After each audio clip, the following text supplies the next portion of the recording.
আজ আমি আমার লেখার একটা নতুন কবিতা পড়ব। কবিতাটার নাম আবহ।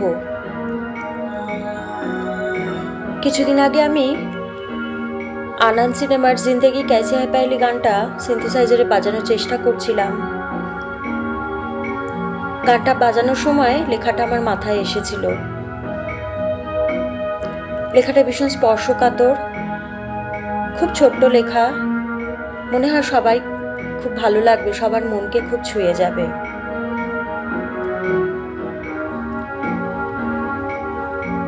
লেখাটা পড়ছি।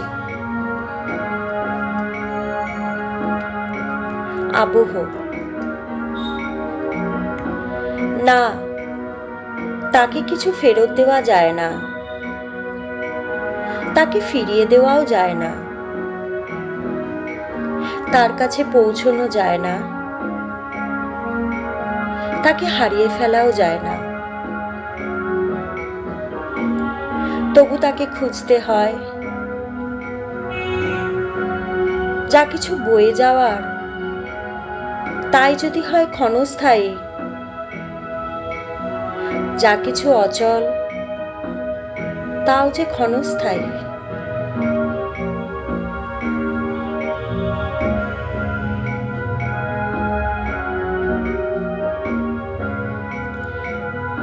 হাত বাড়ালেও আর তাকে পাওয়া যায় না, হাত গোটালেও সে আর ফিরে তাকায় না। অদ্ভুত এক নিঃসঙ্গ নিঃশব্দের শ্বাস প্রশ্বাসের আবহ। মুছলেও দাগ মোছে না, তাকে দূর থেকেই অনুভব করতে লাগে। সে দূরের ছায়াতেই ছায়া ফেলে রাখে।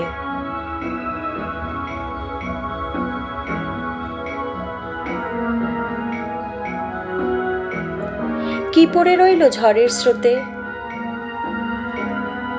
কি বা ভেসে গেল সাগর স্রোতে।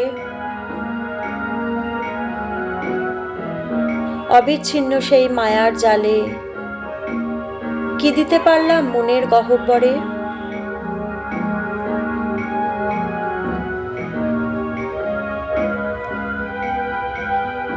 তবু যদি থাকতো একটু বেশি কিছুক্ষণ, উপহার হয়ে থাকতো সে আমার সাথী সম্বল চিরন্তন। কলমে জয়িতা।